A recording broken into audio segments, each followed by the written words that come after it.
Welcome to ERAtv, where we have a little fun with the movers and shakers in the DR business. I'm Craig Burnett here with Bryan Sweeney, the Chief Operating Officer of Dynamic TV Marketing. And Bryan, wait, first, before we start, I always wondered about that word dynamic and making a company name like it isn't super marketing or really cool marketing. What makes your marketing dynamic?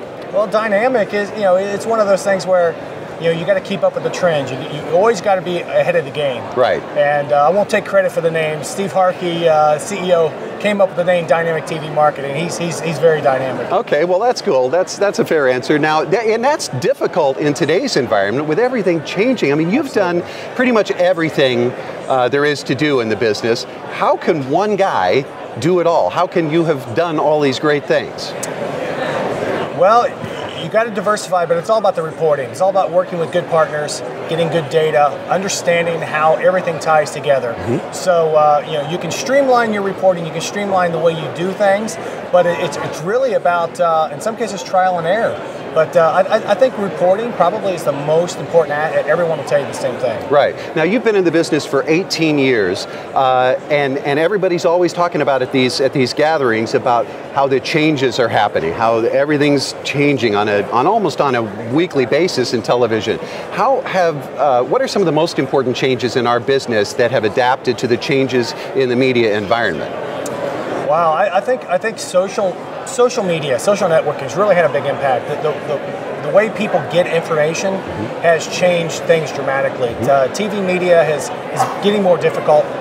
People have better access to consumer reviews, things like that. So you have to tailor your business around that. Understand that if you make a mistake, people are going to know about it, and that's going to affect your bottom line. Right, and that's something we didn't used to have to deal with back in the old days. I mean, you've been doing this a long time and have a long track record in the business, and we didn't used to have to worry about instant access to reviews and information about the products. Not that we were all engaged in putting crap out there, but certainly 1 or 2 or 5 rogue reviewers who maybe had one unpleasant experience can really destroy the reputation of a brand rather quickly in today's environment, can't they? Absolutely. It's amazing how much power an individual can have these days. And that's both good and bad, right? That's good and bad. They can actually shut down a product just with a few bad reviews. It's that dynamic. Now, today, again, in the old days, we've been in this business a long time. It's not just about shooting a product and getting it on the air and hoping for the best. Why is it important to get somebody like Dynamic TV Marketing involved in the front end of even just the creation of your original concept and campaign? Well, experience is key in this business. Sometimes you have to take yourself out. You can't look at a product based on how you feel. You have to, because a lot of times we marketers, we're not our consumers. That's right. So it's hard to think. You have to think like a consumer. Steve Harkey is a pitchman. He was a pitchman for 15 years. On the pitch circuit. He's also an on-air personality pitch guy, but he's a producer. So he brings that experience of what does a consumer need to hear to want to buy the product. He knows how to take that information, turn it into a great story. And if you're not thinking that way in the beginning, you're going to miss the mark in your TV marketing. And what you mentioned about story is really important because that's how entertainment works. If you have a compelling story, people are going to watch it with movies or TV shows or whatever. And I think sometimes we get so caught up in features and benefits of the product that we forget to tell a story that's going to really grab the consumer, don't we? Yeah, I think a lot of times I see a lot of productions these days. They worry about production values and the set and all these other things, but that's not what sells to consumers. People want to know, why do I want this product? How's it going to solve a problem in my life? And if you can hit that mark, you can make a winning product. Do you think with the changing media environment that direct response is less effective, more effective, or just as effective as it always used to be? It's both. It seems to be more effective in driving retail business, but it's less effective now. People have so many other outlets. Their eyeballs are going so many different directions. They have 600 channels of TV to watch. Right. Now it's online TV everywhere they go. So to get their attention, it's a much more difficult challenge than it used to be. Right, and those delivery platforms are changing again almost on a weekly basis. Exactly. Yeah, with new digital stuff coming into the home. So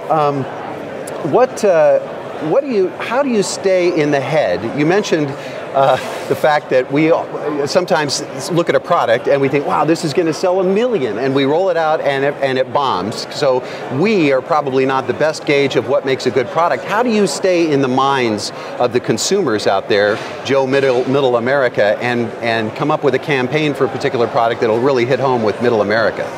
I think you have to talk to Middle America. We just finished a production.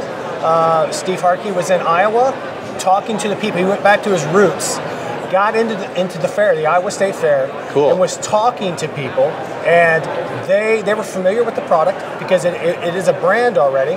But they said it all. He got into what makes them, what are they looking for in a product, and that was it. Talking to consumers.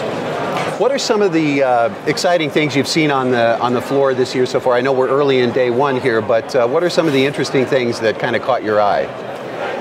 It is very early, and honestly, I just stepped onto the show floor. We just got out of the general session, so yeah. This is probably the most interesting thing so far. Well, along those lines, well, thank you. So far, that's making me feel good. Yeah. So why is it important for someone, if they're kind of on the fence about becoming a member of ERA, what is it that ERA brings to our business that people should really take advantage of, do you think? Other than being sort of the industry watchdog, it's a great place to network.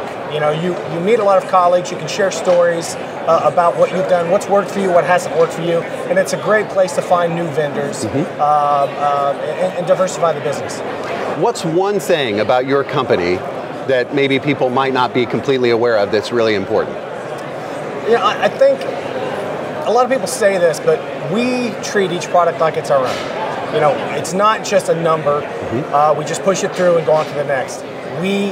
From start to finish, we treat the product like it's our own product, and we want to do what we would want done for ourselves. Sure, that makes perfect sense. And lastly, what do you do in your spare time? Because this is a very, very stressful business. What do you do to blow off some steam? Wow. Is there spare time? There's not really much of that. I'm sort of a sci-fi buff. So cool. In my spare time, I watch sci-fi, but I'm a NASCAR fan. You may not see that, but I'm a NASCAR fan. But really, maybe play a little poker. Yeah. But that's about it. NASCAR and poker is a great way to stay in the minds of Middle America, I think. yeah, you're right. Bryan, thanks for joining us today. Thank you very much. Thank you for watching ERAtv. For Bryan Sweeney, I'm Craig Burnett. We'll see you next time.